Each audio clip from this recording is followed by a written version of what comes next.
Nationalism in India, ये chapter हमें ये बताएगा कि आगे पूरे देश के अंदर ये नेशनलिज्म की भावना कैसे आती है। पर वो तो थी चैप्टर की कहानी। पर आज हम बात करने जा रहे हैं इस चैप्टर के इंपॉर्टेंट क्वेश्चंस के बारे में। ये जो इंपॉर्टेंट क्वेश्चंस है वो आपके एग्जाम्स के लिए बहुत ही इंपॉर्टेंट होने वाले हैं, क्योंकि अगर आपको पता हो तो ये पूरा जो चैप्टर है ये एग्जाम के लिए एकदम यू सेंट्रलाइज चैप्टर है, क्योंकि इसके अंदर से बहुत सारे बहुतेरे क्वेश्चन हमें देखने को मिलते हैं। तो चलो बिना किसी देरी के शुरुआत करते हैं नेशनलिज्म इन इंडिया के कुछ इंपॉर्टेंट क्वेश्चंस। और जैसा कि हम आपको बताना चाहते हैं कि ये सारे के सारे क्वेश्चन जो है सीबीएसई में पूछे गए हैं, तो आप ये समझ चुके होंगे कि ये जो हमारे एग्जाम्स हैं आगे आने वाले जितने भी, उनके लिए कितने कितने इंपॉर्टेंट है। साथ ही आप ये बात याद रखो कि जितने भी हम है ना क्वेश्चंस यहाँ ले रहे हैं वहां सीक्वेंस वाइज हम सबको ध्यान में रखकर चलते हैं। सीक्वेंस वाइज, ऐसा नहीं है कि कोई जो टॉपिक है उसे हम छोड़ रहे हैं, किसी सीक्वेंस को हम पहले पूरा कर रहे हैं, ऐसा कुछ भी नहीं है। एकदम सीक्वेंस में लेके हम आगे बढ़ने वाले हैं। तो चलो देखते हैं। फर्स्ट क्वेश्चन है, when did the non cooperation and खिलाफत मूवमेंट बिगिन? सीबीएसई 2013 का क्वेश्चन पूछा जा रहा है कि जो नॉन कॉपरेशन मूवमेंट और जो खिलाफत मूवमेंट है वो कब शुरू होता है। तो इसका टाइम था कब? जनवरी 1921। आगे का देखते हैं। Next question, why was the Indian immigration act of 1859 troublesome for plantation workers? तो सीधा तौर पे पूछा गया कि आखिर ये इंडियन इमिग्रेशन एक्ट 1859 था क्या, ये किस तरीके से प्लांटेशन वर्कर्स के लिए एक समस्या बन के सामने आ गया था। तो जानते हैं इंडियन इमिग्रेशन एक्ट जो था 1859, उसके तहत यह कहा दिया गया था कि जो प्लांटेशन वर्कर्स है वो प्लांटेशन के लिए बाहर जा नहीं सकते हैं, और अगर उन्हें जाना होगा तो उन्हें परमिशन लेनी पड़ेगी अथॉरिटी की, और अथॉरिटी आसानी से कभी परमिशन देती नहीं थी। तो यही समस्या थी प्लांटेशन वर्कर्स की। Under the Indian immigration act 1859 plantation workers are not permitted to leave the tea gardens without permission, और therefore it was troublesome for plantation workers. CBSE 2012 next question, what was the reason for calling of the non cooperation movement? देखो non cooperation movement जो है बड़े ही एकदम you मतलब अच्छे mood से चलाया गया था कि हाँ नॉन कॉपरेशन मूवमेंट के एंड में तो हमें आजादी मिल ही जाएगी। पर हुआ क्या ना, एक इंसिडेंट हो जाता है चोरी चोरा एक जगह है गोरखपुर के अंदर, वहां पे एक वायलेंट क्लैश हो जाता है, जिसके कारण महात्मा गांधी जी को लगता है कि अभी भी हमारे भारतीय लोग जो है वो सत्याग्रह को नहीं समझ पाए हैं, और इसीलिए बेटर यही होगा कि अब ये जो मूवमेंट है वो यहीं खत्म कर दिया जाए। तो नॉन कॉपरेशन मूवमेंट इसके बाद 1922 के अंदर ही खत्म कर दिया जाता है।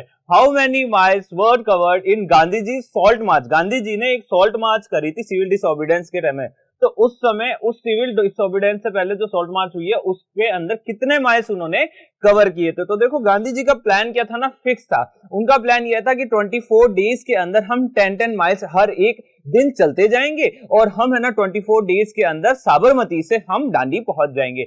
तो हम बात करते हैं 24 multiply by 10 is equal to 240 miles. तो 240 माइल्स जो है वो उन्होंने कवर किए थे। नेक्स्ट चलते हैं, द रेजोल्यूशन ऑफ पूर्ण Swaraj was adopted eight which Congress session?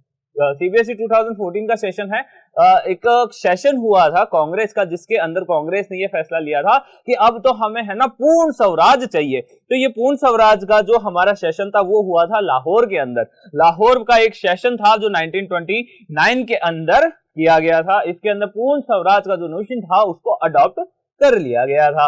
आगे बढ़ते हैं, वो announce a wagyu offer of dominion status for India in 1929। देखो इंडिया के अंदर साइमन कमीशन आता है, उसका भारी विरोध देखने को मिलता है।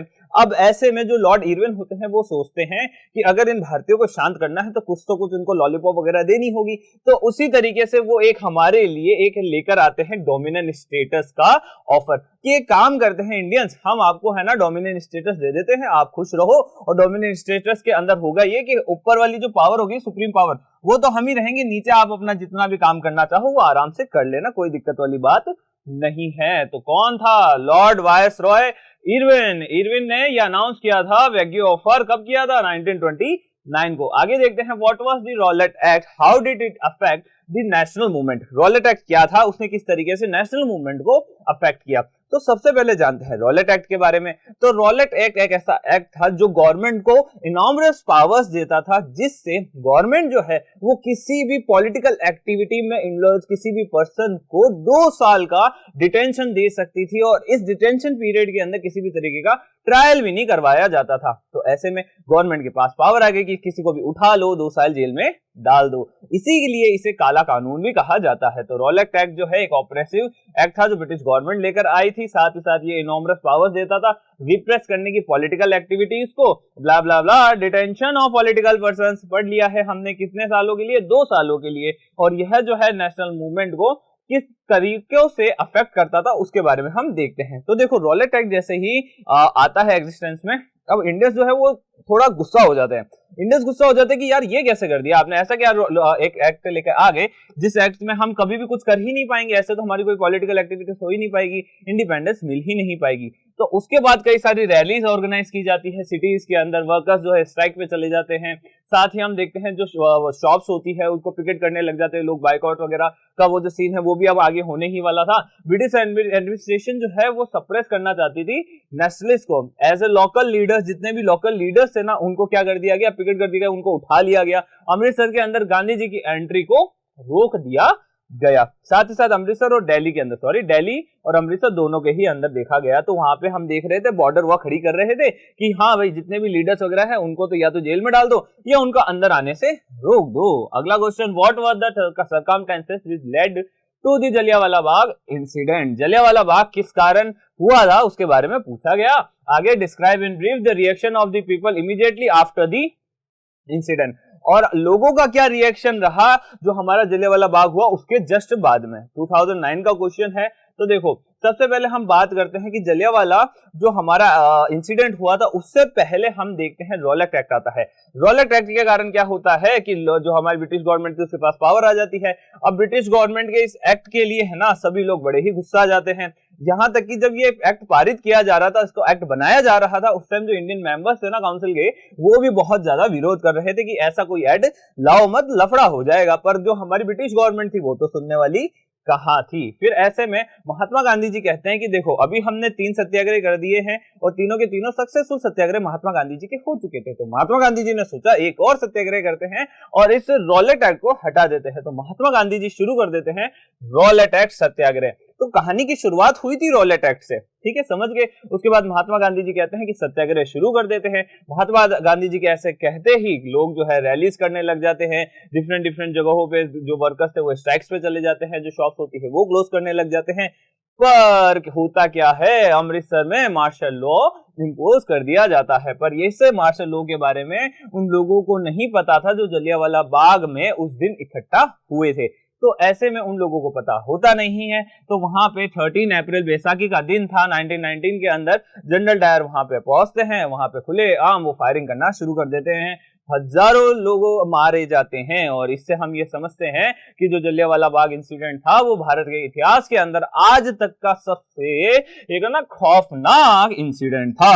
आगे देखते हैं अब लोगों का क्या रिएक्शन रहता है। तो जैसे ही जलियांवाला बाग इंसिडेंट होता है लोगों के अंदर धीरे धीरे ये न्यूज फैलना शुरू हो जाती है कि जनरल डायर नाम से कोई एक था ब्रिटिश अधिकारी, उसने हमारे जो जलियांवाला बाग है वहां पे ओपन फायरिंग करके हमारे भाई बहनों को मार दिया है। अब ऐसे में ये जो न्यूज थी स्प्रेड होना शुरू हो जाती है, लोगों को गुस्सा आना शुरू हो जाता है। तो लोग भी स्ट्रीट्स पे आने शुरू हो जाते हैं, स्ट्राइक्स करने शुरू हो जाते हैं, पुलिस के साथ लड़ना शुरू हो जाते हैं, ब्रिटिश इंस्टीट्यूशंस के साथ लड़ाई वगैरह शुरू हो जाती है इनकी। अब ऐसे में देखा जाता है कि जो ब्रिटिश गवर्नमेंट थी वो सप्रेशन का सहारा लेती है, लोगों को दबाने की सोचती है। आगे बात करते हैं, explain some economic effects of the non cooperation movement. 2011 question है, explain any 3 effects of non cooperation movement on the economy of India. देखो नॉन कॉपरेशन मूवमेंट चलाया जाता है, उस नॉन कॉपरेशन मूवमेंट का इकोनॉमिक स्फीयर में क्या इंपैक्ट रहता है उसके बारे में पूछा जा रहा है। तो देखो जो हमारा नॉन कॉपरेशन मूवमेंट था ना, उस नॉन कॉपरेशन मूवमेंट ने हमने पहली बार ऐसा कुछ नया ट्राई किया था। इसके अंदर हमने क्या किया था, इसके अंदर हमने कहा कि अब हम है ना नॉन कॉपरेट करेंगे। क्यों करेंगे, क्योंकि महात्मा गांधी जी ने अपनी एक बुक के अंदर लिख दिया था कि हमारे ही प्रयासों से, हमारे ही सहयोग के कारण जो ब्रिटिशर्स है वो यहाँ पे स्टैब्लिश हो पाए हैं। तो इस केस में अगर हम अपना कॉपरेशन सहयोग अगर वापस खेच लेते हैं तो ये ब्रिटिश का जो सिस्टम है वो 1 साल के अंदर खत्म हो जाएगा और इनका टाटा बाय बाय हो जाएगा। तो ऐसे में क्या होता है, नॉन कॉपरेशन मूवमेंट शुरू होता है। नॉन कॉपरेशन मूवमेंट शुरू होते ही भारतीयों के अंदर ये भावना जगाई जाती है कि आपको ब्रिटिश गुड्स का क्या करना है, बॉयकॉट करना है। तो हम ब्रिटिश गुड्स का बॉयकॉट करना शुरू हो जाते हैं, लिकर शॉप्स को पिकेट करना शुरू हो जाते हैं, फॉरेन जो क्लोथ्स होते हैं उसका हम है ना एकदम यू बॉनफायर मतलब उनका बना देते हैं, एकदम झुंड उसमें हम आग लगा देते हैं। क्यों करते हैं? ताकि उन लोगों से, इन चीजों से हमें यह सीखने को मिले, ये जानने को मिले कि देखो हमारी जो ये ब्रिटिशर्स को लेके अब ये जो नफरत है ना, ये बहुत ही ज्यादा बढ़ गई है। अब ब्रिटिशर्स को यहाँ से चले जाना चाहिए। तो ऐसे में देखा गया कि जो इंपोर्ट था ना फॉरेन क्लोथ्स का, वो लगभग आधा हो जाता है 1921 से 1922 के बीच में। लगभग कितना था पहले? 102 करोड़ रुपीस था, जिसका 57 करोड़ रुपीस ही रह जाता है। आगे चलते हैं, आगे चलते हैं। कई सारे एरियाज के अंदर देखा गया कि जो ट्रेडर्स थे, मर्चेंट्स है ना, उन्होंने फॉरेन गुड्स के अंदर ट्रेड करने से ही मना कर दिया कि ना तो हमें इसको ट्रेड करना है फॉरेन गुड्स को, और ना ही इसे हमें फाइनेंस करना है, इसका बट्टा धार करके रहेंगे। As the boycott movement spread, जैसे ही बॉयकॉट मूवमेंट स्प्रेड होता है, साथ ही हम ये देखते हैं कि जो इंडियन कॉटन मिल इंडस्ट्रीज होती है, उनका प्रोडक्शन बढ़ना शुरू हो जाता है, उनको बेनिफिट होना शुरू हो जाता है, क्योंकि कपड़े की जरूरत तो सबको थी ही थी। हाँ, ये था कि हमने फॉरेन क्लोथ को बंद कर दिया था, पर हम हमारा प्रोडक्शन तो कर ही सकते थे, तो हमने अपना प्रोडक्शन स्टार्ट कर दिया था, और इसके कारण ये देखा गया कि टेक्सटाइल और जो हैंडलूम जो इंडस्ट्री थी ना, वो बहुत ही ज्यादा प्रॉफिट में चल रही थी। आगे देखते हैं, why was non cooperation movement started in 1920? Why did Gandhi ji call off the movement in 1922? 1920 के अंदर Mahatma Gandhi ji non cooperation movement क्यों शुरू करते हैं? दूसरा पूछा गया कि 1922 के अंदर उसे कॉल ऑफ क्यों कर दिया जाता है? तो सबसे पहले हमें यह जानना रहेगा कि जो नॉन कॉपरेशन मूवमेंट शुरू हुआ था ना, वो हमने खिलाफत मूवमेंट के साथ किया था। अब खिलाफत मूवमेंट और नॉन कॉपरेशन मूवमेंट साथ साथ क्यों हुए थे? इसकी वजह यह थी कि जैसे ही रॉलेट सत्याग्रह खत्म होता है, महात्मा गांधी जी को लगता है कि इस रॉलेट सत्याग्रह में किसी चीज की कमी थी। वो कमी यह थी कि इस रॉलेट सत्याग्रह के अंदर जो मुस्लिम कम्युनिटी है, उसने पार्टिसिपेट नहीं किया था। ऐसे में हमें मुस्लिम कम्युनिटी को हिंदू कम्युनिटी के साथ लाना होगा, ताकि ये दोनों मिलकर एक बहुत बड़ा सा मूवमेंट खड़ा कर दे। पर इसके लिए जरूरत थी मौके की, और मौका मिलता है खिलाफत मूवमेंट के थ्रू। अब खिलाफत मूवमेंट एक खिलाफत इश्यू होता है, खिलाफत इश्यू हम आगे समझेंगे। अभी के लिए आप इतना समझ लीजिए कि जो गांधी जी जो उन्होंने हिंदू और मुस्लिम को यूनाइट करने के लिए नॉन कॉपरेशन मूवमेंट को, खिलाफत मूवमेंट को एक अच्छा अवसर समझा। वो क्या चाहते थे? खिलाफत इशू का तो सॉल्यूशन हो ही जाए, साथ ही साथ हमारा जो मोटिव है कि हिंदू मुस्लिम एक साथ आ जाने चाहिए, वो भी आ जाए। साथ ही साथ उनका जो मेन ऑब्जेक्टिव था वो था स्वराज का, ताकि हमें स्वराज मिल सके। जब हम दोनों ही हिंदू मुस्लिम कम्युनिटी साथ आगे लड़ने लग जाएगी, तो ये अंग्रेज जो है यहाँ पे ज्यादा दिन रह नहीं पाएंगे। गांधी जी कॉल ऑफ करते हैं मूवमेंट 1922 के अंदर, किसका कारण से क्यों करते हैं? क्योंकि देखो, एक चोरा चोरी कहाँ है? गोरखपुर उत्तर प्रदेश के अंदर जगह है, वहां पे एक इंसिडेंट हो जाता है, वायलेंट क्लैश हो जाता है, जिसके कारण देखा गया कि महात्मा गांधी जी को अब यह लगता है कि हमारा यह जो आंदोलन है, ये हमारा जो ये मूवमेंट है ना, ये धीरे धीरे अब वायलेंस की तरफ बढ़ता जा रहा है। अगर हमने अभी इनको यहाँ नहीं रोका, तो हो सकता है कि हम आगे इस पे कंट्रोल ना कर पाए। तो महात्मा गांधी जी यह समझते हुए ही जो हमारा ये नॉन कॉपरेशन मूवमेंट होता है, उसे कॉल्ड ऑफ कर देते हैं। एक ये और चीज रह गई थी, चोरा चोरी इंसिडेंट हुआ था गोरखपुर के अंदर, उसके अंदर लगभग 20 पुलिस वाले जो थे वो मारे गए थे। ठीक है, ये जनरल एक इंफॉर्मेशन एक्स्ट्रा में थी। आगे चलते हैं, describe the spread of non cooperation movement in the country side. Non cooperation movement शुरू होता है, शुरू होते ही एक तो हम टाउन साइड में देखते हैं, एक हम कंट्री साइड में देखते हैं। टाउन साइड में हम मिडिल क्लास पार्टिसिपेशन देखते हैं, और जो हमारा कंट्री साइड होता है, कंट्री साइड में हम पीजेंट्स और ट्राइबल्स को देखते हैं। तो देखते हैं कि आखिर उन्होंने किस तरीके से अपना एक रोल जो था, एक अपना जो पार्टिसिपेशन जो था, वो नॉन कॉपरेशन मूवमेंट में उन्होंने दिखाया था। तो अगर हम बात करते हैं कंट्री साइड की, तो कंट्री साइड की बात करते ही सबसे पहले हम चलते हैं अवध।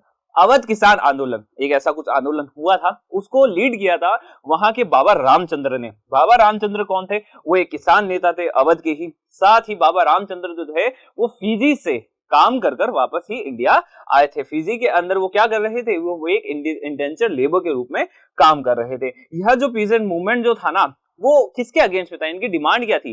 तो सबसे पहले डिमांड ये थी ना कि जब हम बात करते हैं कि इस ओवरऑल मूवमेंट की, तो हम देखते हैं कि रिडक्शन ऑफ टैक्स रेवेन्यू। देखा गया कि जो अवध साइड के लोग थे ना, अवध साइड के जो तालुकदार हुआ करते थे, जमींदार हुआ करते थे, वो बड़ी बड़ी वैल्यूज के अंदर बहुत सारा रेवेन्यू लिया करते थे। तो अब ऐसे में सबसे बड़ी दिक्कत ये आ गई थी उन किसानों के सामने कि अब ये रेवेन्यू हम चुकाए तो चुकाए कैसे, क्योंकि रेवेन्यू बहुत बड़ा था। तो ऐसे में अब यह जो मूवमेंट शुरू करते हैं, वो इसलिए ही करते हैं कि ज्यादा से ज्यादा जो ये टैक्सेस है ना, टैक्स का जो रेवेन्यू है, इसे हटाया जा सके। साथ ही साथ अब जब ये टैक्स लोग पे नहीं किया करते थे, पीजेंट्स पे नहीं किया करते थे, तो उनसे बेकार करवाई जाती थी, फ्री में काम करवाया जाता था।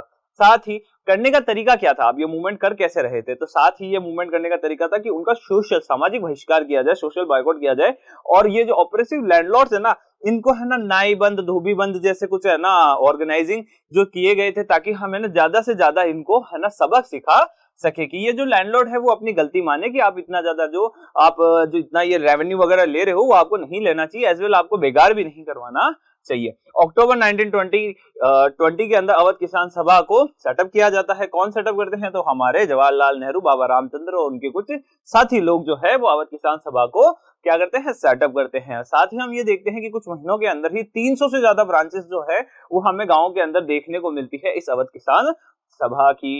As the peasant movement spread, धीरे धीरे अब क्या होता है ना कि इतना कॉन्फिडेंस वहां के किसानों में आ जाता है कि भाई हमारा तो अवध किसान सभा मिल गया, हमें तो जवाहरलाल नेहरू जी ने आके सपोर्ट कर दिया। तो अब ये जो लोग है ना थोड़ा वायलेंस की तरफ बढ़ना शुरू हो जाते हैं और ये शुरुआत कर देते हैं इस मूवमेंट के अंदर तालुकदार के जो घर होते हैं, साथ ही जमींदारों के जो घर होते हैं, मर्चेंट्स के जो घर होते हैं, उन पर अटैक करना शुरू हो जाते हैं, बाजारों के अंदर लूटपाट शुरू हो जाती है। अब ऐसे में देखने में यह आता है कि धीरे धीरे अब ये जो मूवमेंट है ना वो वायलेंट होता है। तो अब जो कांग्रेस थी, कांग्रेस तो ऐसा पसंद करती ही नहीं थी, कांग्रेस को तो ये चीजें पसंद ही नहीं थी, तो कांग्रेस जो थी वो अपना हाथ इससे खींच लेती है। आगे बढ़ते हैं। Describe any 3 major problem faced by the peasants in Awadh in the days of the non cooperation movement. कौन कौन सी समस्याएं थी? तो देखो समस्याएं क्या थी वो हम देख लेते हैं। तो जो अवध किसान जो हमारा आंदोलन था या फिर नॉन कॉपरेशन टाइम में हमने जो ये कंट्री साइड का अवध किसान आंदोलन देखा, तो इसके अंदर हम ये देखते हैं कि ये जो अवध है ना, अवध में प्रॉब्लम ये थी कि वहां के जो लैंडलॉर्ड्स हुआ करते थे वो हाई टैक्सेस रेवेन्यूज जो थे वो चार्ज किया करते थे पीजेंट से। साथ ही अगर कोई पीजेंट जो है वो टैक्सेस को पे नहीं कर पाता था तो उससे बेगार करवाई जाती थी। बेगार में क्या होता है कि लाइक उसे कह दिया जाता था कि अगर आप पैसा पे नहीं कर पा रहे तो आप हमारे खेतों के अंदर फ्री में काम करोगे, जिससे आपका जो भी पैसा वगैरह होगा, जो भी आपका है, जितना भी आपने अमाउंट लिया है वो आपका डिडक्ट हो जाएगा। और या फिर कई बार ऐसा होता था कि काम भी करवा लेते थे और पैसा भी डिडक्ट नहीं करते थे, कि पैसा भी उतना ही रहेगा और आपको काम भी करना पड़ेगा। आगे देखते हैं। पीजेंट्स को सिक्योरिटी नहीं दी गई थी टेन्योर की। अब देखो क्या है ना, इंडिया के अंदर हमें स्मॉल टेनेंट्स देखने को मिलते हैं। स्मॉल टेनेंट्स के अंदर होता यह है कि छोटे छोटे किसान जो है छोटी छोटी जमीनों को किराए पे लेते हैं और उसके ऊपर फिर वो काम करते हैं। तो देखा गया कि वहां के जो किसान थे वो भी उस टाइम ऐसा ही करते थे, पर वहां पे उनका टेन्योर फिक्स नहीं हुआ करता था। मतलब रेंट अगर दे दिया तो रेंट देने के बाद भी उनका टेन्योर फिक्स नहीं हुआ करता था। जब भी उनका मन होता था किसी भी लैंडलॉर्ड का, तो वो वहां से उसको उठा के फेंक दिया करता था कि चलो बाहर निकलो बाहर निकलो। तो ये सारी चीजें हमें देखने को मिलती थी। Thus the peasant movement in our demand reduction of revenue, abolition of bega and the social boycott of oppressive landlords। आगे बढ़ते हैं। What was the impact of the First World War on India? जो first world war हुआ था उसका India के ऊपर क्या इंपैक्ट होता है उसके बारे में पूछा जा रहा है। देखो बच्चों, फर्स्ट वर्ल्ड वॉर जो है 1914 के आसपास में स्टार्ट होता है, 1918 के आसपास तक चलता है।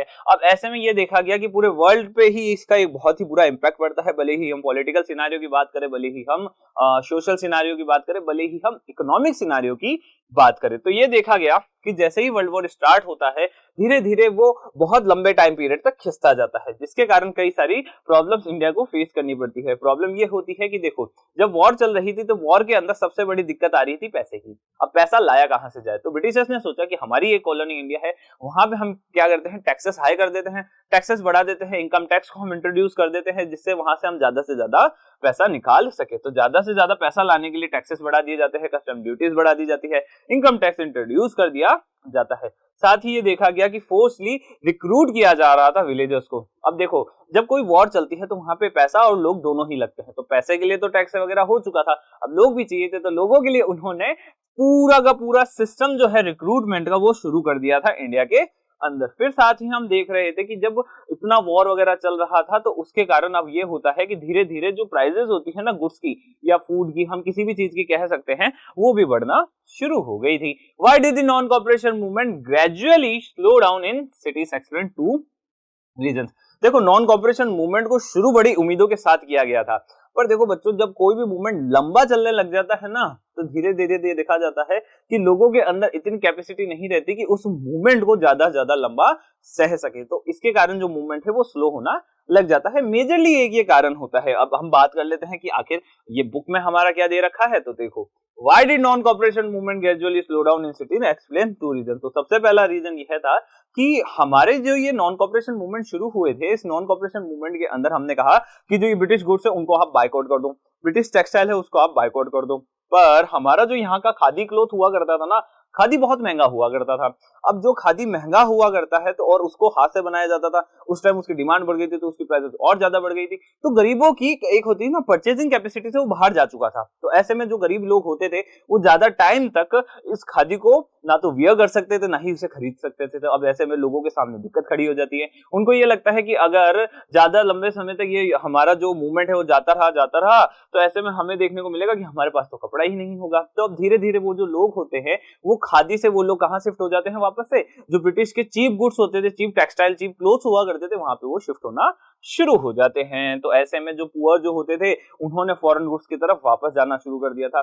पुअर कहे या कोई भी कहे, मिडिल क्लास आदमी भी ज्यादा सर्वाइव नहीं कर सकता था। दूसरी प्रॉब्लम ये थी नॉन कॉपरेशन मूवमेंट के थ्रू कि नॉन कॉपरेशन मूवमेंट में कहा कि आपको नॉन कॉपरेट करना है, आपको ब्रिटिशर्स को एकदम है ना कहना है कि हमें तो कोई मतलब ही नहीं, जाओ जाओ यहाँ से। पर ऐसे में दिक्कत ये आ जाती है कि ब्रिटिशर्स ने कई सारे इंस्टीट्यूशन बना रखे थे जहां पे टीचर्स, स्टूडेंट्स सब अपना काम किया करते थे। पर बात ये आती थी कि जब नॉन कॉपरेशन मूवमेंट शुरू किया तो कोई भी अल्टरनेटिव इंस्टीट्यूशन जो है वो बिल्ड नहीं किया गया था। तो इसके कारण अब जो स्टूडेंट्स थे, जो टीचर्स थे, जो इन्होंने ब्रिटिश इंस्टीट्यूशंस को छोड़ा था, उनके सामने एक बहुत ही बड़ी प्रॉब्लम आ गई थी। तो यह दिक्कत देखी जाती है।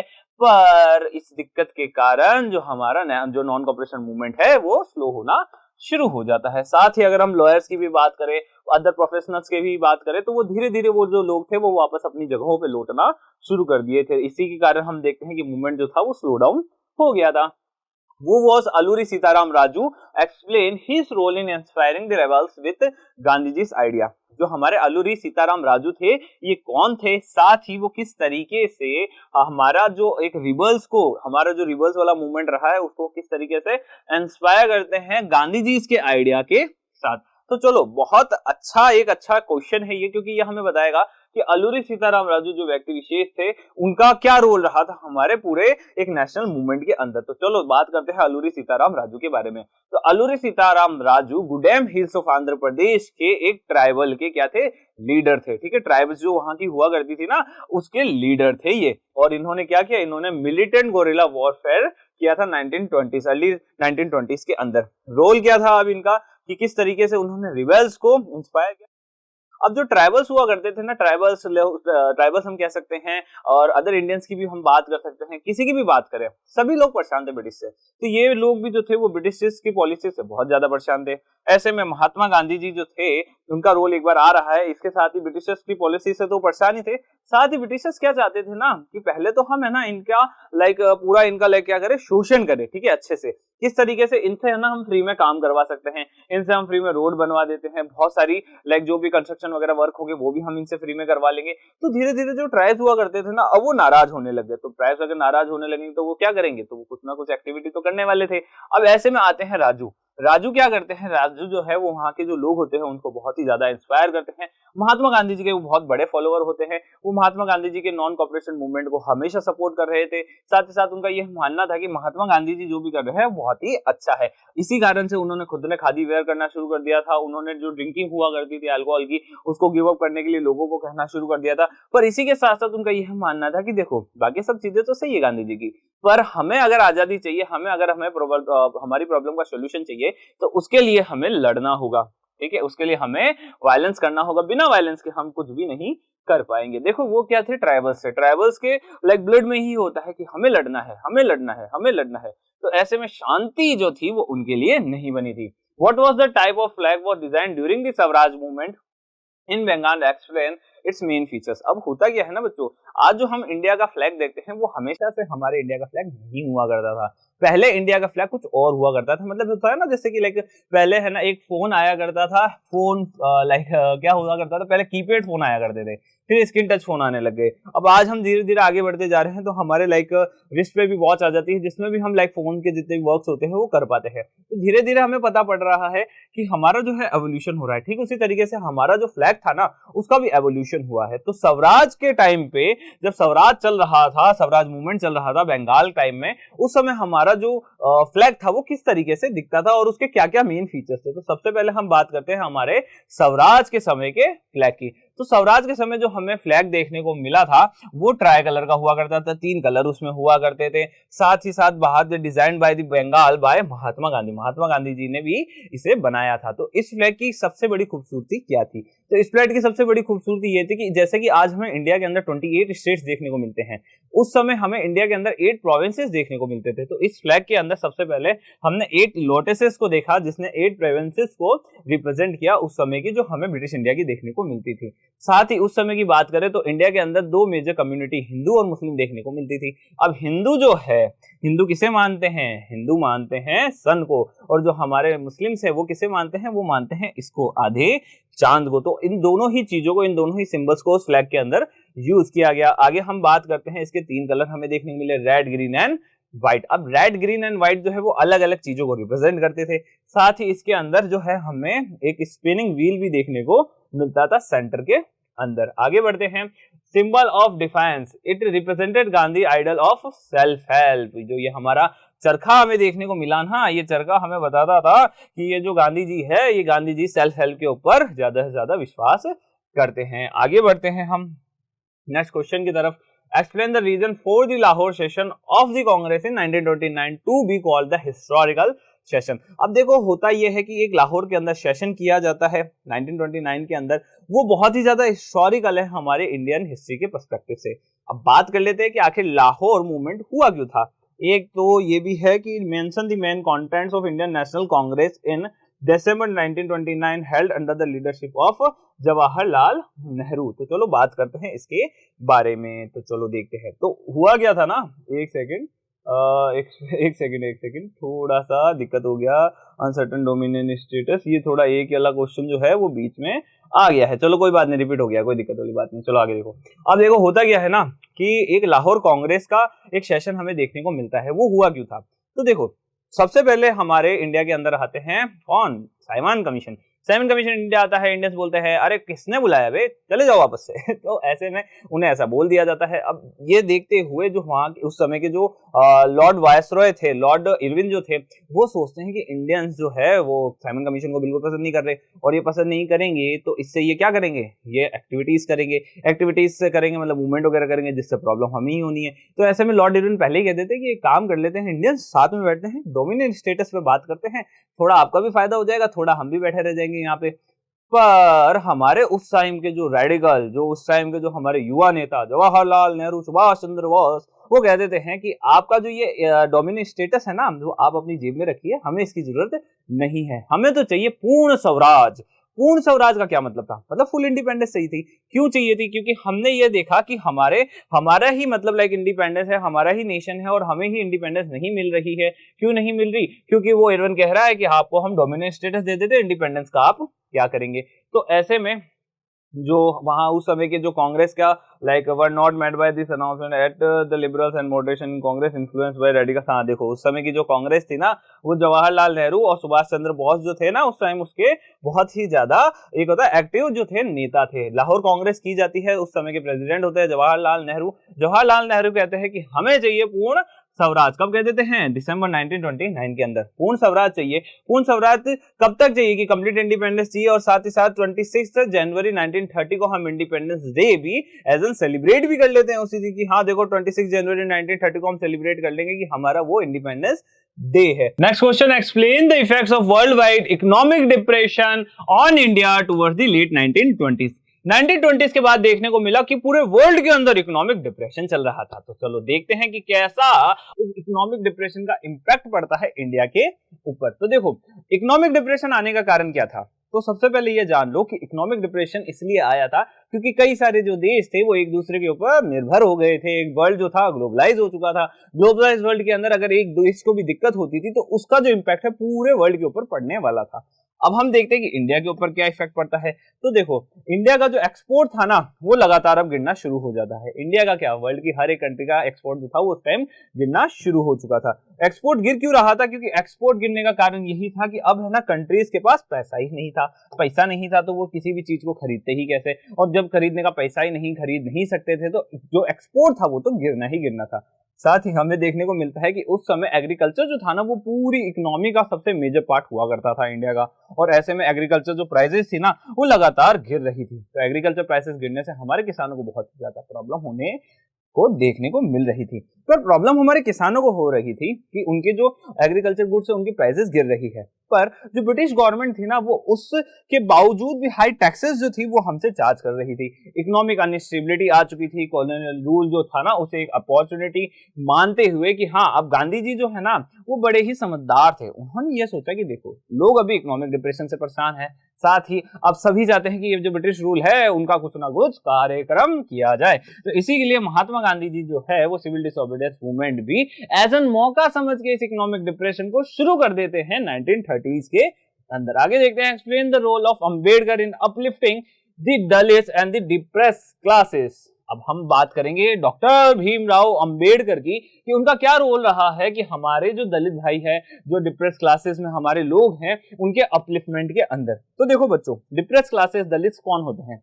तो हमारी जो हिंदू सोसाइटी है ना उसको हमने ही डिवाइड कर रखा है। एक होती है अपर क्लासेस हिंदू, एक होता है लोअर क्लासेस हिंदू। देखा गया कि अपर क्लासेस हिंदूज को जिन्हें हम सनातनीज कहते हैं, वो लोअर क्लास हिंदूज जिन्हें हम दलित कहते हैं, उनको बड़ा ही दिक्कत कर रहे थे, बड़ी ही प्रॉब्लम कर रहे थे। ऐसे में उन्हीं के एक नेता निकल के आते हैं जिनका नाम था डॉक्टर भीमराव अंबेडकर। भीमराव अंबेडकर जी कहते हैं कि अभी तक तो जो आपने कर लिया सनातनीज काफी है, अब ये ऐसा सिस्टम नहीं चलेगा और इसको बदलने के लिए मैं ही खुद आगे आने वाला हूं। अब वो आगे कैसे आते हैं तो चलो बात कर लेते हैं। जो बाबा भीमराव अंबेडकर थे ना वो एक्टिव होते हैं पॉलिटिक्स के अंदर 1930s के आसपास से। 1930s से जैसे ही वो एक्टिव होते हैं वो एक ऑर्गेनाइजेशन भी बनाते हैं जिसका नाम वो रखते हैं depress classes association to uplift the Dalits. और इसका काम क्या था? ताकि ये दलित्स को अपलिफ्ट कर सके। नाम क्या है इसका? नाम इतना ही है, ठीक है, वो अपलिफ्ट दलित उसके आगे लिखा हुआ है। डिप्रेस क्लासेस एसोसिएशन को वो ऑर्गेनाइज करते हैं। इसका काम यही था कि ज्यादा से ज्यादा दलित को सपोर्ट किया जाए। आगे हम देखते हैं कि धीरे धीरे जब उनका रोल हमारे इंडियन सिनारियो में बढ़ता जा रहा है, दलित का एक उनके लिए रिस्पेक्ट जो है बढ़ती जाती है, तो वो दलित के लीडर बन के खड़े हो जाते हैं और वो डिमांड करते हैं कि दलित के लिए हमें एक सेपरेट इलेक्टोरेट चाहिए, साथ ही दलित के लिए हमें रिजर्वेशन भी चाहिए सीट्स का, कहाँ पे? एजुकेशनल इंस्टीट्यूशंस के लिए। बहुत अच्छी डिमांड थी।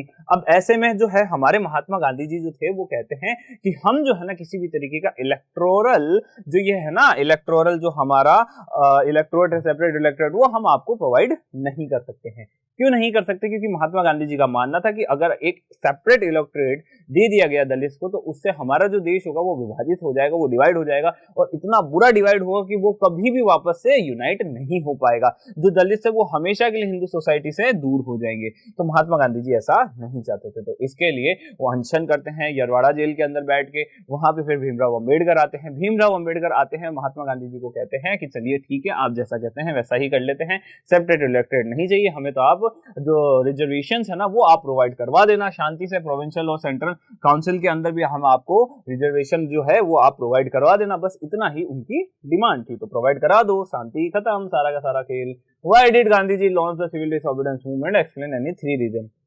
पूछा गया कि महात्मा गांधी जी ने सिविल डिसोबीडियंस मूवमेंट क्यों शुरू किया। तो सबसे पहले अभी हमने देखा था कि इकोनॉमिक डिप्रेशन के कारण एक कारण तो वो हमें मिल गया था, उसके कारण उसके बाद जो दूसरे कारण थे वो हम देख लेते हैं। पहला कारण तो कौन सा है? पहला कारण वही है कि महात्मा गांधी जी ने देखा कि इकोनॉमिक डिप्रेशन के कारण सब परेशान हैं, तो इस परेशानियों का सुझाव तो देना होगा, सोल्यूशन तो कराना होगा।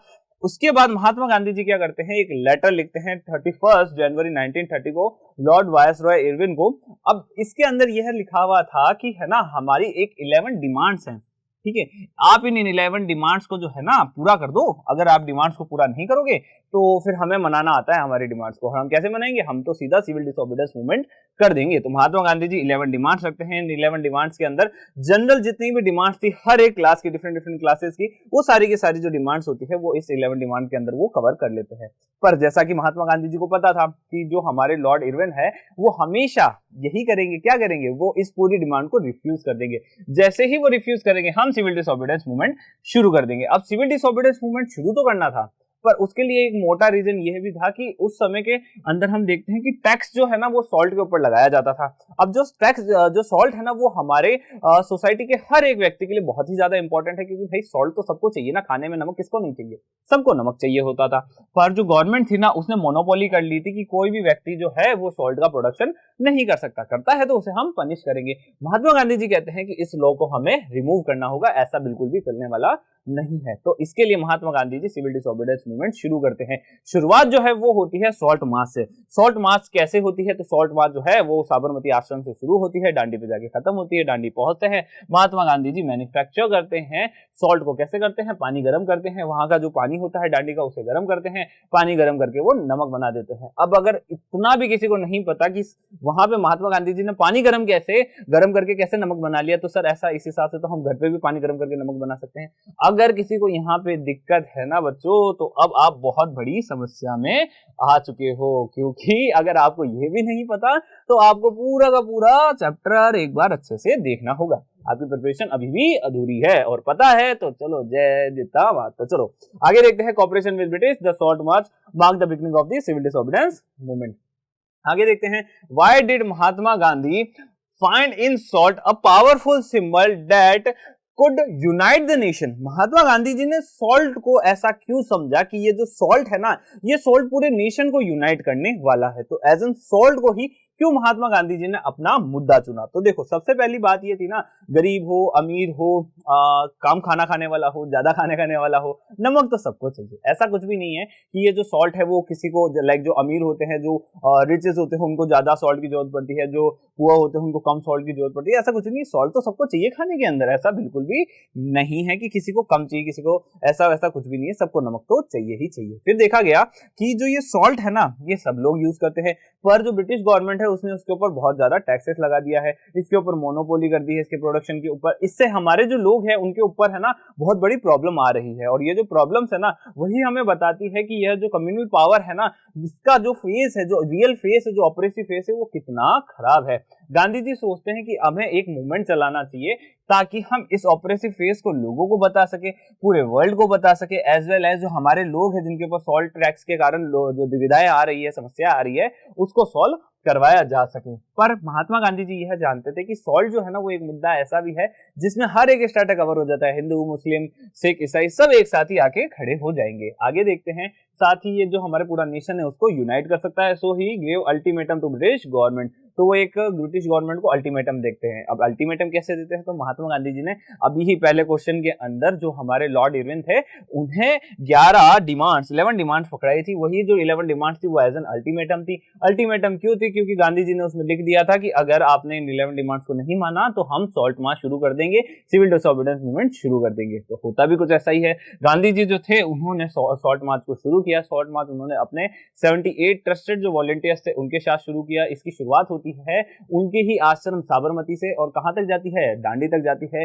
24 दिन तक ये चलते जाते हैं 240 माइल्स का सफर तय करके ये आखिरकार पहुंच ही जाते हैं डांडी। ठीक है, और इसी के साथ शुरुआत हो जाती है सिविल डिसोबीडियंस मूवमेंट की। सिविल डिसोबीडियंस मूवमेंट शुरू होता है, साथ ही साथ लोगों को एक ऐसा आइडिया मिल जाता है कि अब हमें क्या करना है, हम हमें लॉस को तोड़ना है। मतलब जो सॉल्ट लॉ है उसे तो हमने तोड़ा ही तोड़ा है, अब हमें लॉस को तोड़ना है। लोगों को एक ऐसा आइडिया रफली लगना शुरू हो जाता है। अब आगे बात करें कि analyse The role of merchants and the industrialists in the civil disobedience movement। जो नॉन कॉर्पोरेशन मूवमेंट हमने 1921 के आसपास में देखा था ना, उसके अंदर सबसे ज्यादा पार्टिसिपेट्स अगर किसी ने एक्टिवली किया था तो वो कौन थे, तो वो थे वहां के उस समय के मिडिल क्लास। पर हम जब बात करते हैं सिविल डिसोबीडियंस मूवमेंट की, तो सिविल डिसोबीडियंस मूवमेंट के अंदर पार्टिसिपेट के रूप में हमें नजर आने लग जाते हैं इंडियन मर्चेंट्स और इंडस्ट्रियलिस्ट भी। अब यह क्यों नजर आते हैं, तो देखो क्या होता है कि जब वर्ल्ड वॉर 1 होता है ना, उस समय हमारा इंडियन जो टेक्सटाइल था, इंडियन जो प्रोडक्शन था ना, वो बहुत ज्यादा बढ़ जाता है। तो इसके कारण जो हमारे इंडस्ट्रियलिस्ट मर्चेंट्स होते हैं उनको बहुत ही ज्यादा मुनाफा होता है, बहुत ही ज्यादा वो लोग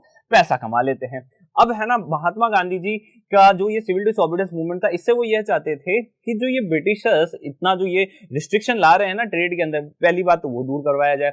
साथ ही जो रुपए स्टीलिंग जो एक एक्सचेंज रेशियो है ना वो सुधारा जाए। तो ये सारी जो डिमांड्स थी ना वो इंडस्ट्रियलिस्ट की हुआ करती थी। They become powerful in society and wanted to expand their business. तो उनका जो एक मेन मोटिव था वो क्या था बिजनेसेस का, कि सबसे ज्यादा हमें है ना ज्यादा से ज्यादा पावरफुल बनना है, सोसाइटी के अंदर ज्यादा से ज्यादा पावर गेन करनी है, हमें पैसा कमाना है। और ये तब तक पॉसिबल नहीं है जब तक ब्रिटिश के जो ये कॉलोनियल पॉलिसीज जो है जो हमें रिस्ट्रिक्ट करती है बिजनेस करने से, ये यहाँ पे एग्जिस्ट रहेगी। तो सबसे पहले हमें क्या करना होगा, तो सबसे पहले इन रिस्ट्रिक्शंस को हमें हटाना होगा। साथ ही वो ये चाहते थे कि हमें जो है फॉरेन गुड्स के इंपोर्ट के अगेंस्ट में हमें क्या चाहिए, प्रोटेक्शन चाहिए। साथ ही हमें रुपये स्टर्लिंग फॉरेन एक्सचेंज रेशियो को भी सही करना होगा।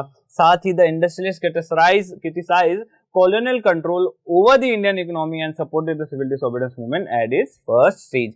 कहा गया कि जो वहां के मर्चेंट्स थे वो उस टाइम के जो इंडस्ट्रियलिस्ट हुआ करते थे ना, वो ज्यादा से ज्यादा ये चाहते थे कि ये जो ब्रिटिशर्स है उनका जो कंट्रोल है ना हमारे इंडियन इकोनॉमी के ऊपर, उसको हटा दिया जाए। जो कंट्रोल है वो इंडियंस के पास आना चाहिए। तो ऐसे में वो सिविल डिसोबीडियंस मूवमेंट को फर्स्ट स्टेज, जो पहला वाला सिविल डिसोबीडियंस मूवमेंट था, उसमें सपोर्ट करते हैं। वो कई सारे फाइनेंशियल असिस्टेंस देते हैं। साथ ही वो फॉरेन गुड्स का बाइंग और सेलिंग दोनों ही बहुत ही ज्यादा रिफ्यूज कर देते हैं, इंपोर्ट मना कर देते हैं। जो इंडस्ट्रियलिस्ट थे वो स्वराज का जो नोशन था, उनका जो स्वराज था, उनके लिए स्वराज था क्या, उनके लिए स्वराज ये था कि जो ब्रिटिशर्स के की जो पॉलिसीज है ना वो खत्म हो जाए, ज्यादा से ज्यादा ये रिस्ट्रिक्शन जो लगा रखे हैं इन्होंने वो सारे हट जाए, ये उन लोगों के लिए स्वराज हुआ करता था।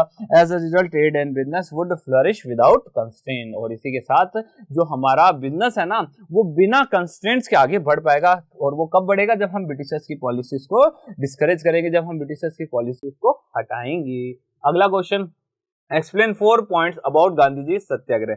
गांधी जी ने सत्याग्रह की विचारधारा को इंडिया में बहुत ज्यादा यूज किया था। तो ऐसे में ये गांधी जी का सत्याग्रह था क्या, इतना क्या इंपॉर्टेंट क्या था कि महात्मा गांधी जी एक सत्याग्रह के विचार के ऊपर इतना विश्वास क्यों करते थे। तो उससे रिलेटेड हमें 4 पॉइंट्स के बारे में बताना, 4 पॉइंट्स में हमें बताना है। गांधी जी का जो आइडिया था सत्याग्रह का, emphasize the power of truth and the need of search of a truth. तो सबसे पहले महात्मा गांधी जी के सत्याग्रह को समझे तो ये किसके बारे में था कि सच को जाने और सच की तलाश में हम भटकते रहें। In the light of this statement assess the contribution of Gandhi ji towards the satyagraha. तो महात्मा गांधी जी के सत्याग्रह का कुछ हम बताएंगे कि भाई कहाँ कहाँ पे हम इसको यूज कर चुके हैं, एज वेल एज महात्मा गांधी जी का सत्याग्रह इंपॉर्टेंट क्यों था। तो जैसे ही महात्मा गांधी जी 1915 के अंदर भारत वापस आते हैं, कहाँ से आते हैं, अफ्रीका से, साउथ अफ्रीका से भारत वापस आते हैं, तो हमारे गांधी जी जो थे वो पूरे भारत के अंदर घूमना शुरू हो जाते हैं कि पता लगाते हैं कि आखिर इन भारतीयों की दिक्कत क्या है। महात्मा गांधी जी को पता पड़ता है कि भारतीयों की सबसे बड़ी दिक्कत है ब्रिटिश रूल, तो पहले ही हमें इस ब्रिटिश रूल को हटाना होगा। अब आइडिया ऑफ सत्याग्रह जो था ना वो पावर ऑफ ट्रूथ, सच जो एक सत्य है उसके ऊपर विश्वास किया करता था। और साथ ही सत्याग्रह की इतनी शक्ति को समझता था कि जो ये सत्याग्रह है, ये जो सत्य का आग्रह है ना, इससे हम हमारे पूरे इंडिया को इंडिपेंडेंस दिलवा सकते हैं। ये आइडिया ये कहता था कि हमें ना अगर हमारा कोज मतलब हमें हमारा जो उद्देश्य अगर सच्चा है तो हम उसके लिए लड़ सकते हैं। हमें किसी भी फिजिकल फोर्स की जरूरत नहीं है, हमें तो बस अगले की जो कंसाइंस है उसको चोट पहुंचाना होगा। अब कंसाइंस का क्या मतलब होता है, तो देखो हर एक व्यक्ति को पता होता है कि वो गलत कर रहा है कि वो सही कर रहा है, तो ये उसके मन में अंदर होता है पर वो गलत करता जाता है। ऐसे में उसे यह रियलाइज कराना कि भाई आप गलत ही कर रहे हो, आप ऐसा मत समझो कि आप सही कर रहे हो, आप गलत ही कर रहे हो, ये चीज उसे फील करवाना, ये कहलाती है सत्याग्रह। तो इसके लिए किसी भी फिजिकल फोर्स की जरूरत नहीं है, बस खड़े हो जाओ कि देखो सर आप गलत हो, तो एकदम बड़े ही प्रेम से उसे कहते रहो आप गलत हो, आप गलत हो। तो कभी ना कभी तो उसे लगेगा ना कि हाँ मैं ही गलत हूं। कोई भी व्यक्ति जो है किसी भी ऑपरेसर को हरा सकता है उसके कंसाइंस को टच करके। आगे बात करते हैं, by this struggle truth was bound a triumph to triumph victory ultimately. और साथ ही महात्मा गांधी जी ऐसा मानते थे कि इसी से ही हमें एक ट्रिम्प मतलब एक विजय हासिल होगी, किससे, हमारे इस नॉन वायलेंस के फॉर्मेट सत्याग्रह से। आगे बढ़ते हैं, Who launched the खिलाफत movement, why was the movement launched? तो सबसे पहले क्वेश्चन 2012 और 11 में आ चुका है कि खिलाफत मूवमेंट जो है वो कौन लॉन्च करता है, साथ ही क्यों खिलाफत मूवमेंट को लॉन्च किया जाता है। तो समझते हैं आखिर क्यों। तो देखो ये देखा गया कि जैसे ही वर्ल्ड वॉर 1 खत्म होता है तो ब्रिटिशर्स जो थे ना वो कई सारी हार्श ट्रीटीज जो है ऑटोमन एम्पायर के एम्परर जो उस समय के जो इस्लामिक वर्ल्ड था उसके खलीफा हुआ करते थे, उनके ऊपर कई सारी हार्श ट्रीटीज को वो इंपोज कर देते हैं। ऐसी अफवाहें फैलना शुरू हो जाती है। अब ऐसे में पूरे वर्ल्ड के जो इस्लामिक नेशन थे, इस्लामिक जो पर्सन थे वो गुस्सा हो जाते हैं। इंडिया के अंदर भी कुछ गुस्सा हो जाते हैं लोग, वो कहते हैं कि हमारे जो ऑटोमन एम्परर जो हमारे खलीफा है उसकी पावर जो है ब्रिटिशर्स नहीं ले सकते हैं। तो ऐसे में उनकी पावर्स उन्हें वापस दिलाने के लिए, उनकी जो टेम्पोरल पावर्स थी उनके पास वापस आ जाए, इसके लिए ही खिलाफत मूवमेंट शुरू किया जाता है। अब खिलाफत मूवमेंट जो है उसे शुरुआत होती कौन है, या सॉरी उनकी शुरुआत करते कौन है, तो उनकी शुरुआत करते हैं मोहम्मद अली और शौकत अली। मोहम्मद अली और शौकत अली दो भाई थे। इन्होंने एक खिलाफत कमेटी बनाई। कहाँ बनाई? बॉम्बे में बनाई। किसके लिए बनाई? खिलाफत इशू के लिए बनाई। Gandhi ji saw this an opportunity, Gandhi ji को हिंदू मुस्लिम को यूनाइट करने के लिए इससे एक अपॉर्चुनिटी लगी।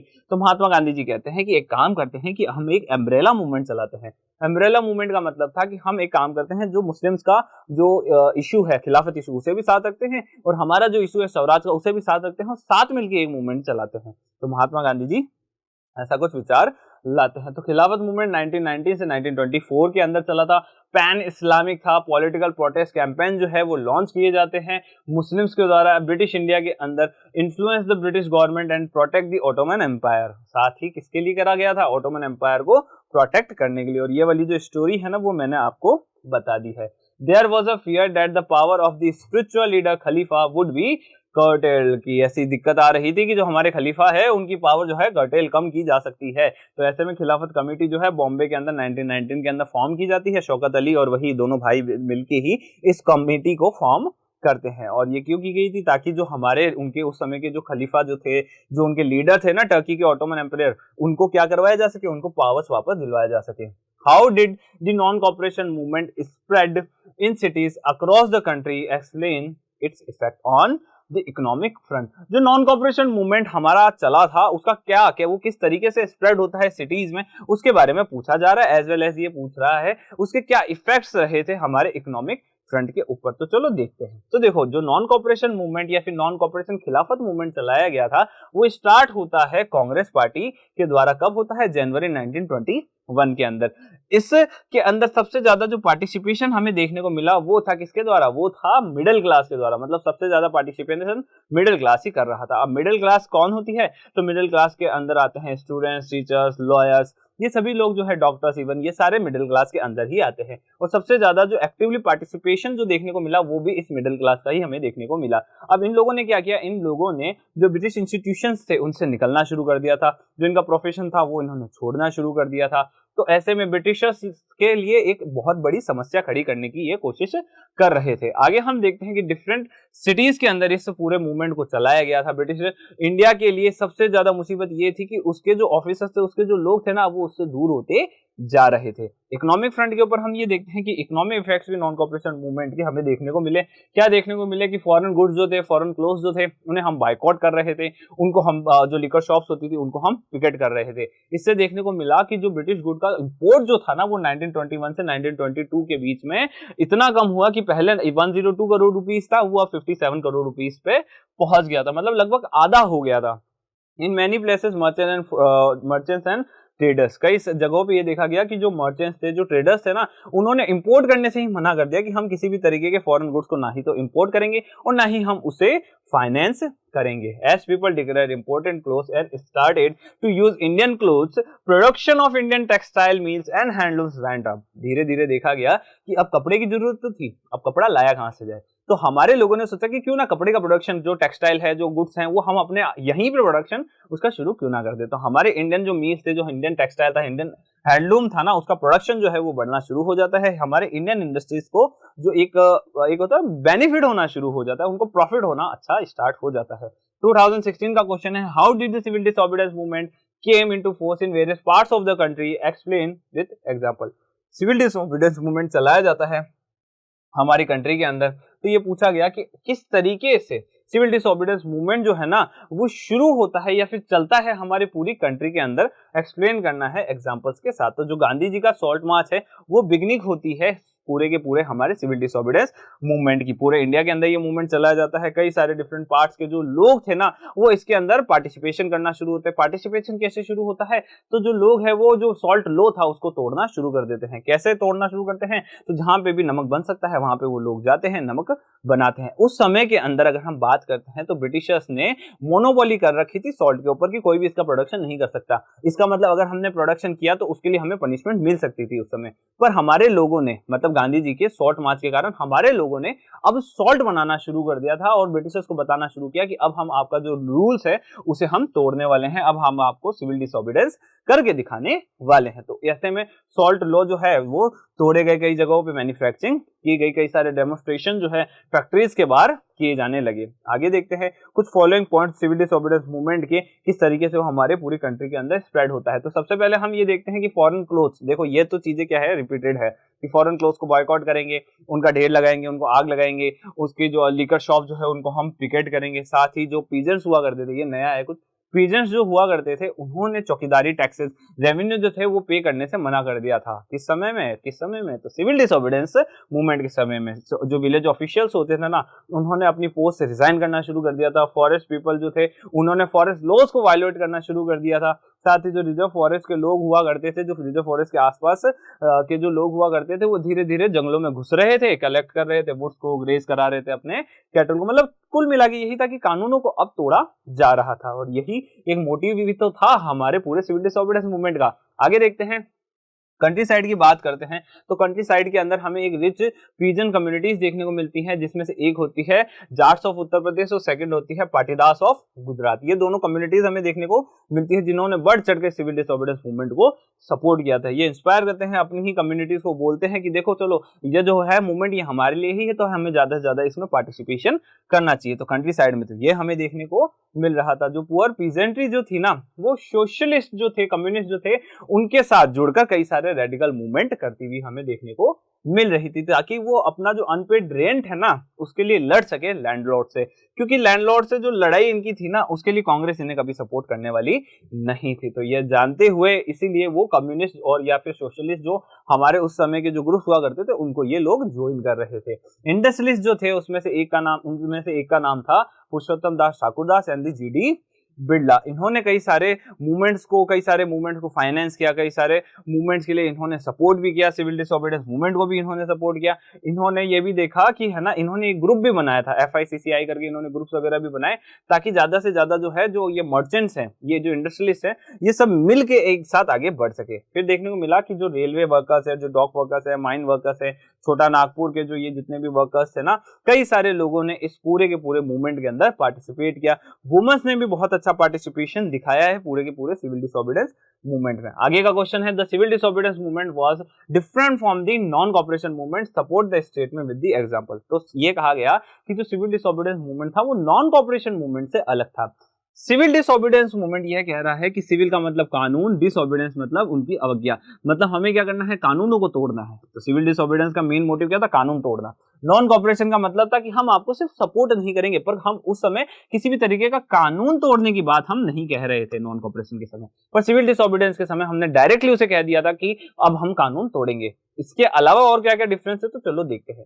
सबसे पहले हम बात करते हैं कि ये दोनों ही बड़े डिफरेंट मूवमेंट थे। क्यों डिफरेंट थे, तो सबसे पहले यह जो नॉन कोऑपरेशन मूवमेंट था वो 1921 के टाइम पीरियड में किया गया था, पर जो ये सिविल डिसोबीडियंस मूवमेंट था वो 1930 के आसपास में किया गया था। तो पहला डिफरेंस ये आ गया कि इनका टाइम। दूसरा डिफरेंस ये आ गया था कि जो नॉन कोऑपरेशन मूवमेंट था उसको सबसे ज्यादा सपोर्ट किया था मिडिल क्लास ने, ठीक है।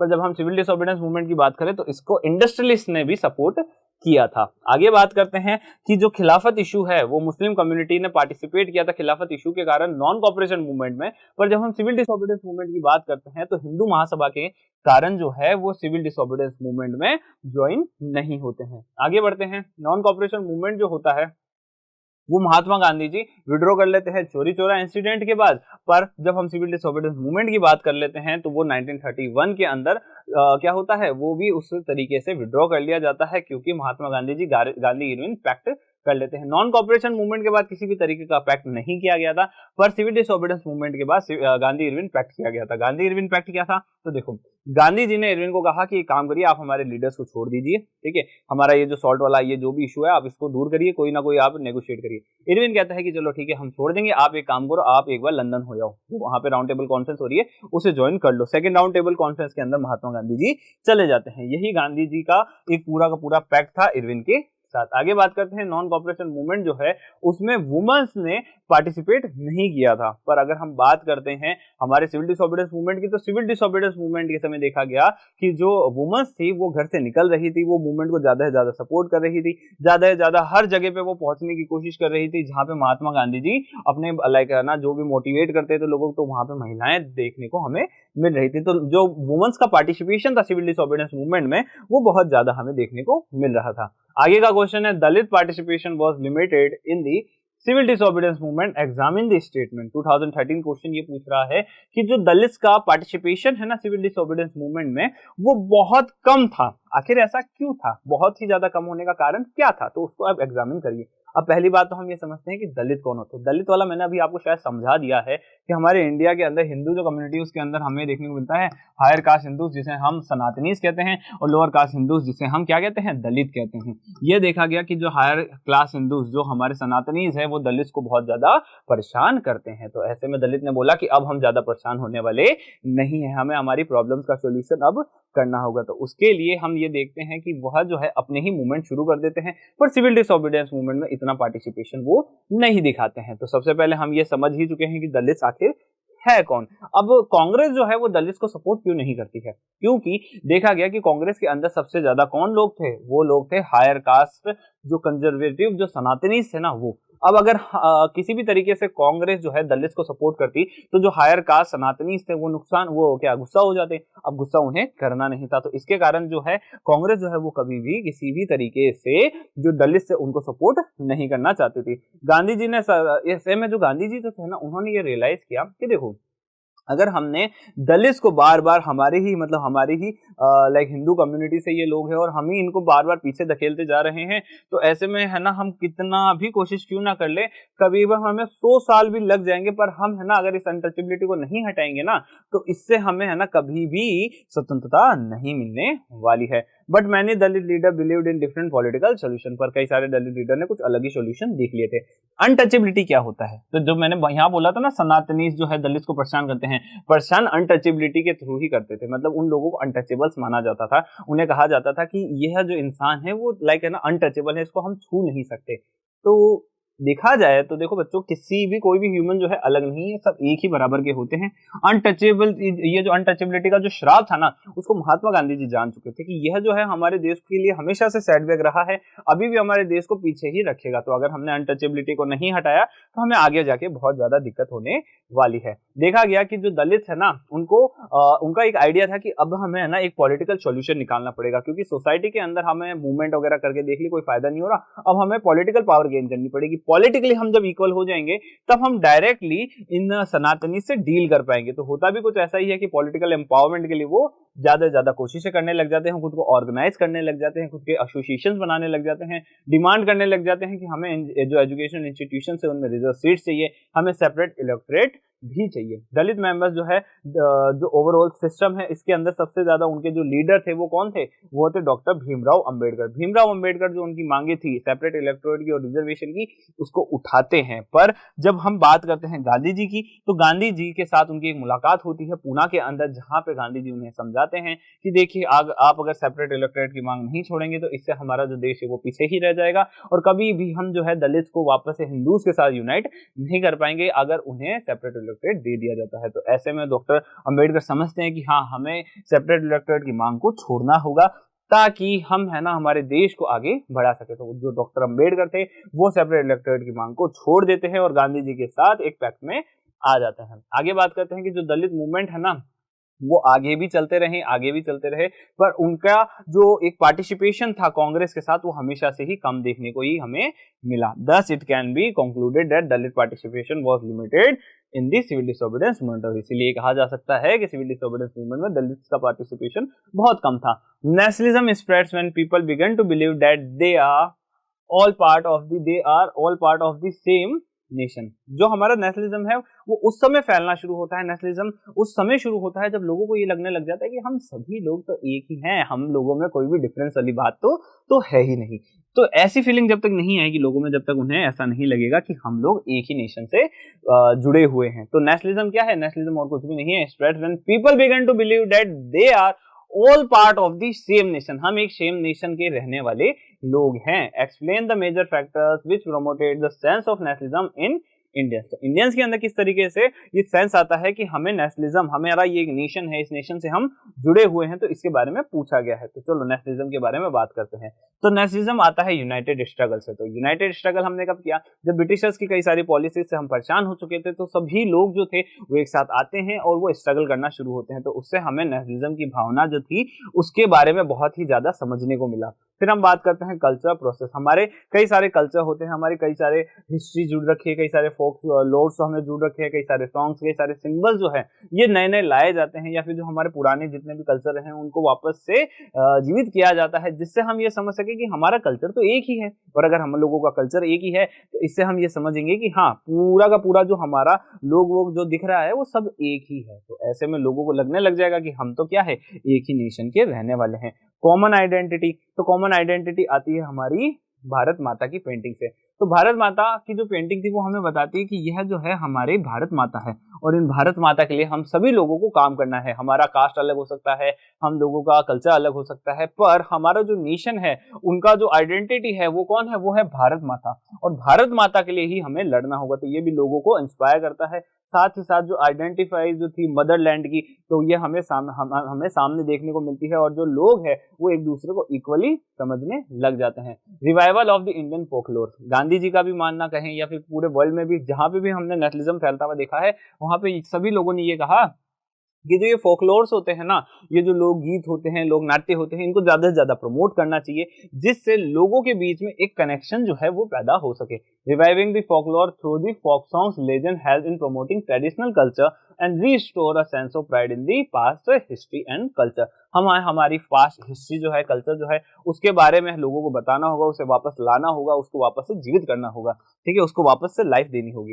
रोल ऑफ लीडर्स, अब महात्मा गांधी जी हैं, जवाहरलाल नेहरू हैं, उन्होंने हमारे पूरे इंडिया के अंदर जो है नेशनलिज्म फैलाने का बहुत ज्यादा काम किया। उन्होंने यही कहा कि हमारा जो नेशन है वो एक है, इसे हमें इंडिपेंडेंस दिलानी होगी। Thus it can be concluded that nationalism spread when people believe that they are all the parts of the same nation। तो ऐसे में कहा जा सकता है कि जो नेशनलिज्म है वो तभी आएगा जब लोगों को लगने लग जाएगा कि हम तो सेम पार्ट के ही लोग हैं, सेम नेशन ही हमारा है। आगे का क्वेश्चन देखते हैं। How did plantation workers in Assam had their own understanding of Mahatma Gandhi and the notion of the Swaraj? Explain.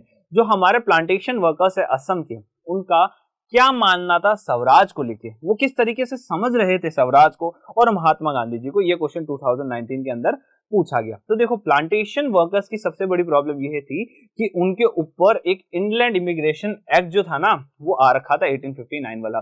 यह कहता था कि जो हमारे ये प्लांटेशन वर्कर्स है ना, ये प्लांटेशन फील्ड के बाहर नहीं जा सकते हैं, अगर जाएंगे तो परमिशन लेके जाएंगे, और परमिशन जो है अथॉरिटी कभी देती नहीं थी। तो इससे उन लोगों के सामने बहुत बड़ी प्रॉब्लम खड़ी हो जाती थी। तो प्लांटेशन वर्कर्स ने जैसे ही स्वराज को देखा तो उन्होंने ये सोचा कि प्लांटेशन वर्कर्स के लिए स्वराज क्या हो सकता है।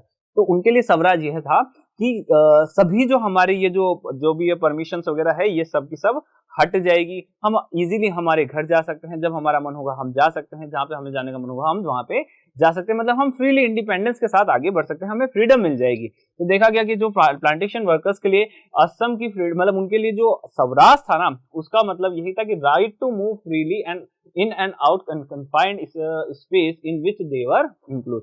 तो जिस स्पेस के अंदर उन्हें एक है ना लिमिट कर दिया गया था, उससे वो इजीली बाहर जा सकते हैं, वापस से आ सकते हैं, उनकी मन मर्जी आए वो लोग कर सकते हैं। इंग्लैंड इमिग्रेशन एक्ट जो हमें है प्लांटेशन वर्कर्स वाला वो हम बता ही चुके हैं। आगे चलते हैं। तो स्वराज जो था वो इनके लिए यह था कि है ना retaining a link with village from they had come, मतलब कहा जा रहा है कि वो आसानी से अपने गांव जा सकते थे, आसानी से गांव से वापस भी आ सकते थे। When they heard of non-cooperation movement, thousands of workers refused to obey their authorities। जैसे ही वो नॉन कॉपरेशन मूवमेंट का सुनते हैं तो वो लोग कहते हैं कि अच्छा, इसका मतलब तो है फ्रीडम हमें मिल चुकी है, हमारे लिए स्वराज आ चुका है, और अब स्वराज आ गया है तो हम किसी भी अथॉरिटी की अब सुनने वाले नहीं है, और वो प्लांटेशन फील्ड्स को छोड़ के भागने लग जाते हैं। वो विश्वास करते थे कि जैसे ही गांधी राज आएगा ना तो लोगों को उनके गांव के अंदर लैंड मिलेगी। तो ये सारी उनकी कई सारी भावनाएं जो थी वो इस स्वराज की भावना से जुड़ी हुई थी। आगे देखते हैं। History and fiction, folklore and songs, popular prints and symbols all play a part in making of the nationalism in India. हम बात करते हैं हिस्ट्री की, फिक्शन की, फोकलोर की, सॉन्ग्स, पॉपुलर प्रिंट्स की, साथ ही साथ सिंबल्स की। इन सभी ने एक बहुत ही इंपॉर्टेंट जो रोल है वो अपना प्ले किया है हमारे नेशनलिज्म को बिल्ड करने में, नेशनलिज्म को बनाने में। तो चलो समझते हैं इस पूरे स्टेटमेंट को। There were a variety of cultural processes through which nationalism spread in people। लोगों के अंदर नेशनलिज्म को फैलाने के लिए कई सारी वैरायटी ऑफ कल्चरल प्रोसेसेस को हमें देखना पड़ता है। History and fiction, folklore, songs, popular prints and symbols played a significant role in the making of nationalism. Nationalism के लिए हमारे ये फोकलोर, हिस्ट्री, फिक्शन, ये सारी जो चीजें हैं बहुत ज्यादा इंपॉर्टेंट है, क्योंकि इनसे हमें लगने लगता है कि हम सभी लोग जो हैं वो एक जैसे हैं, हमारे जो कल्चर है वो एक जैसे हैं, हम जो सॉन्ग्स जो प्ले कर रहे हैं वो सारा जो है एक जैसा है। आगे, this can be analyse in the following veg. कुछ तरीके हैं। नेशनलिस्ट हिस्टोरियंस, अब पहली बात कर लेते हैं हिस्टोरियंस की। तो हिस्टोरियंस ने क्या किया, हिस्टोरियंस ने यह किया कि जो हमारी इंडिया की जो असली प्राइड थी, जो उसके असली अचीवमेंट्स थे ना, जो हमने पास्ट में किए थे, उसको लोगों को बताने के लिए अब वो सामने लेकर आ रहे थे, वो वापस से लिखना शुरू हो गए थे। क्यों लिखना शुरू हो गए थे? क्योंकि जब हम स्ट्रगल कर रहे थे ब्रिटिश रूल से, तो हमने ये जाना कि हम लोग बहुत ही ज्यादा पिछड़े हुए हैं। ब्रिटिशर्स ने हमेशा से हमें लोगों को बड़ा ही पिछड़ा हुआ माना। अब ऐसे में हमें हमारी लोगों को बताना था कि हम लोगों की कुछ अचीवमेंट रही है, हम इतने पिछड़े हुए लोग नहीं हैं। पिछड़े हुए तो ब्रिटिशर्स होंगे, हम तो बिल्कुल नहीं है। ये चीज उन लोगों को बतानी थी, और ये बताने के लिए वो क्या करते हैं, वो लिखना शुरू करते हैं। जो स्टूडेंट्स है वो लिखना शुरू करते हैं। एक नॉवल है जिसका नाम था आनंद मठ, जो कि बंकिम चंद्र चट्टोपाध्याय ने लिखा था। वो रेवोल्यूशनरीज को बहुत ज्यादा सपोर्ट करते हैं हमारे पूरी कंट्री के अंदर। तो ऐसे में हमें ये जानने को मिला था कि जो नेशनलिज्म है ना, उसके लिए सबसे पहले लोगों को ये बताना होगा कि आप लोग पिछड़े हुए नहीं हो, आप लोग बहुत ही ज्यादा एबल हो। और ये आपको कब बताया जाएगा? जब आपको आपका पास्ट बताया जाएगा। देखो, आपने अपने पास्ट में पता नहीं क्या क्या ही तीर मारा है, क्या क्या आप लोगों ने काम किया है। Ideas of nationalism also develop through a movement to revive Indian folklores. Indian folklores को हमें वापस से एग्जिस्टेंस में लाना होगा।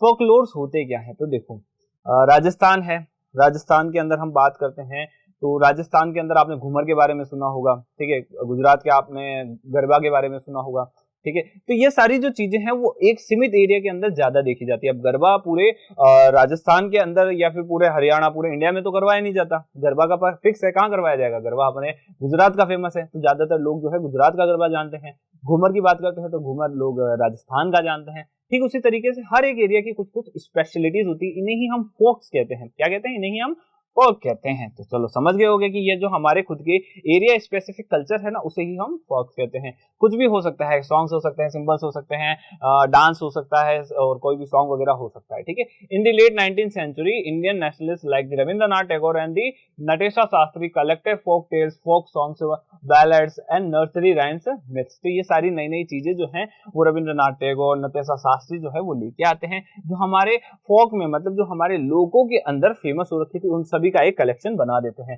दे wanted to give a true picture of traditional culture that had damage by the colonisers. Colonisers के आने के कारण हमारी जो असली पिक्चर जो थी ना, वो कहीं ना कहीं डैमेज हो चुकी थी। उस डैमेज पिक्चर को वापस कलेक्ट करने के लिए फोकलोर्स को आगे लाया गया। Because folklores was the most trustworthy manifestation of people's real thought and the characteristics. और फोकलोर ही क्यों? क्योंकि यह लोगों का जो असली उनका जो रियल वास्तविक जो सच है वो उन्हें बताता है कि आपका पास्ट कितना ग्लोरीफाई रहा है, आपके जो पास्ट के अंदर जो आपके पूर्वज हैं उन्होंने क्या क्या काम किया है, तो जिससे लोगों के अंदर ये फील हो कि हम किसी से भी पिछड़े हुए नहीं हैं, हम तो खुद बहुत ज्यादा एडवांस है।